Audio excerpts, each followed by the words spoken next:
पहले जीरो अब हीरो में। अब आगे सुनिए। बॉस मॉन्स्टर का पलटवार और रहस्यमयी औरत।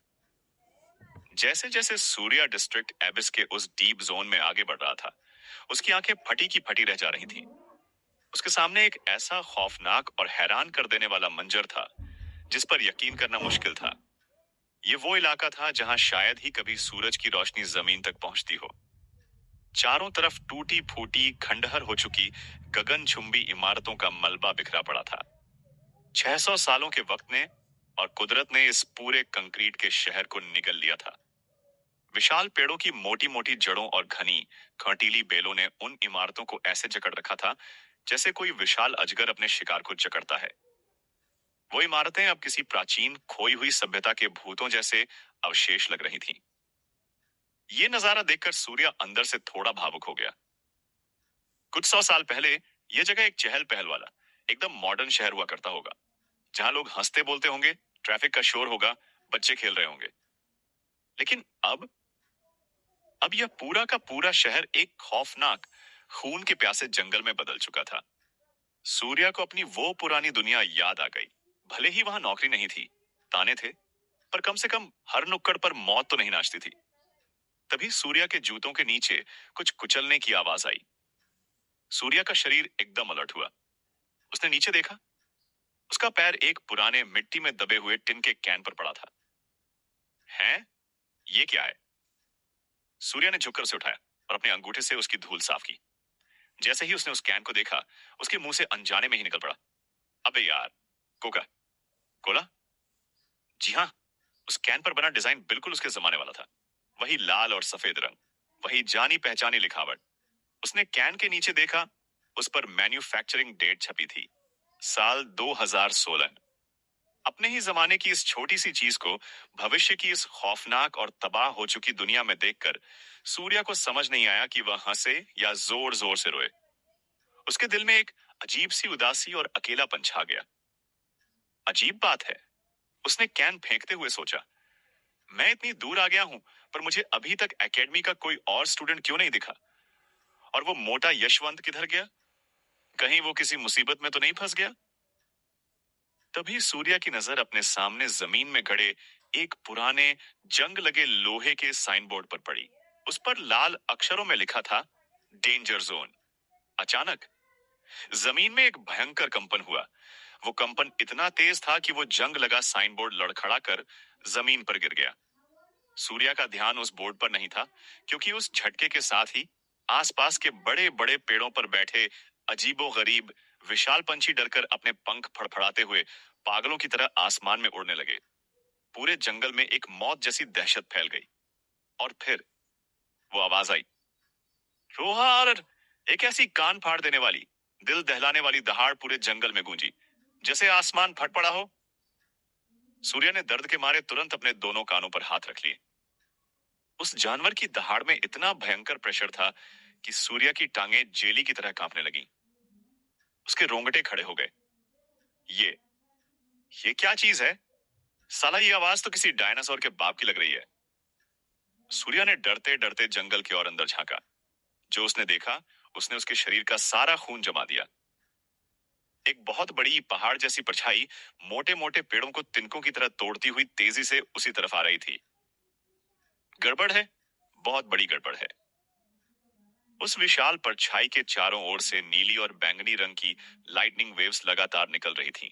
वो दैत्य जिधर से भी गुजर रहा था, उसके आसपास के 100 साल पुराने मोटे मोटे पेड़ तुरंत झलकर काले हो रहे थे और फिर चर्र की आवाज के साथ टूट कर गिर रहे थे।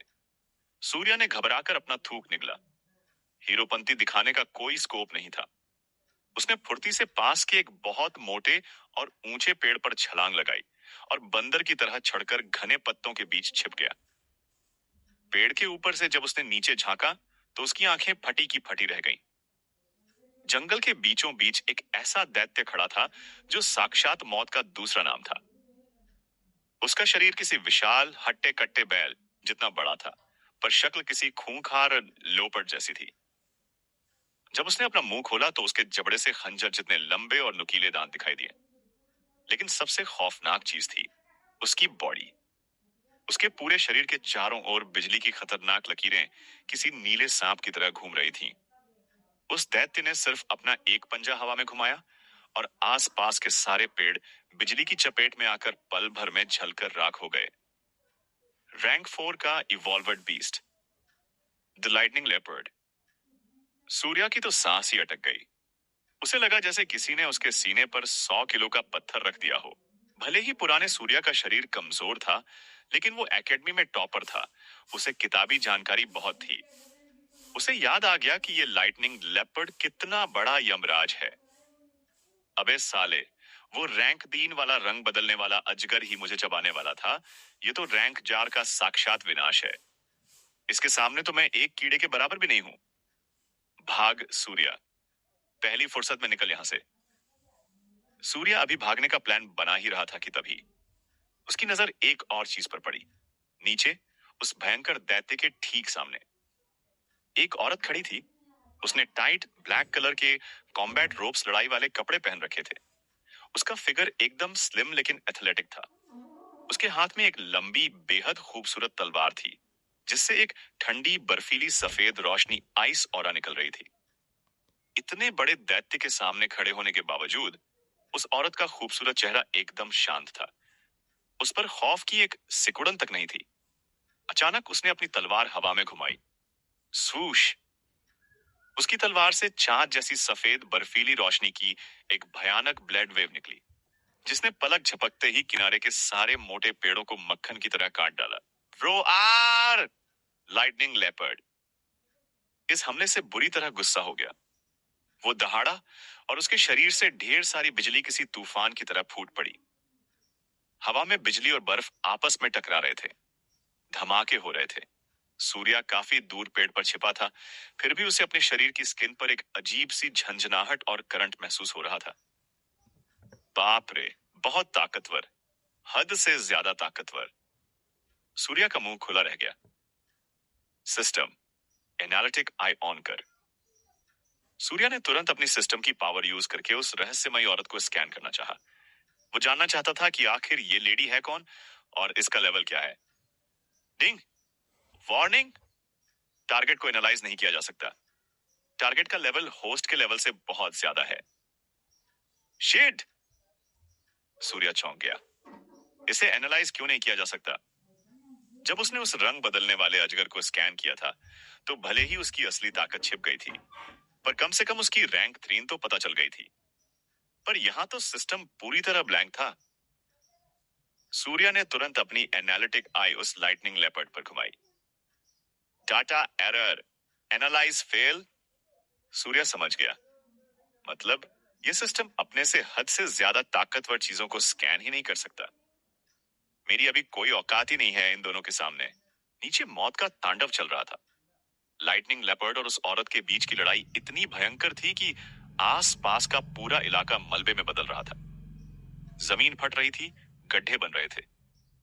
उस इलाके की खौफनाक वाइब्स को महसूस करके जंगल के बाकी छोटे मोटे जानवर तो अपनी जान बचाकर दुम दबाकर भाग चुके थे। उस औरत की बर्फ जैसी सफेद तलवार हवा में नाच रही थी, लेकिन लाइटनिंग लेपर्ड के शरीर के चारों ओर घूम रही बैंगनी नीली बिजली उसके लिए एक बहुत मजबूत नेचुरल शील्ड का काम कर रही थी। रॉर! लेपर्ड ने जोर से दहाड़ लगाई और अपने बिजली से भरे भारी पंजे से उस औरत पर जानलेवा हमला किया। लेकिन वो औरत किसी हवा के झोंके की तरह गजब की फुर्ती से खुद को बचा ले गई। उसके तुरंत बाद औरत ने हवा में उछलकर अपनी तलवार से एक जोरदार वर्टिकल वॉर किया। बूम! इस वार से जमीन पर एक बहुत गहरी दरार पड़ गई, जो देखने में रोंगटे खड़े कर देने वाली थी। वाह भाई साहब! ये सब अपनी आंखों से लाइव देखकर सूर्या का भी खून खौल उठा। उसके अंदर एक अजीब सी आग जलने लगी। डर की जगह अब जुनून ने ले ली थी। ये होती है एक असली वॉरियर की ताकत। अगर मैं इस सिस्टम के सहारे मेहनत करता रहा तो एक दिन मैं भी ऐसा बनूंगा, बल्कि इनसे भी ज्यादा ताकतवर। सूर्या बिना पलक झपकाए उस लड़ाई को टकटकी लगाकर देखता रहा। एक इतने बड़े एक्सपर्ट और एक रैंक 4 बॉस मॉन्स्टर के बीच की ये लड़ाई देखना सूर्या के लिए किसी खजाने से कम नहीं था।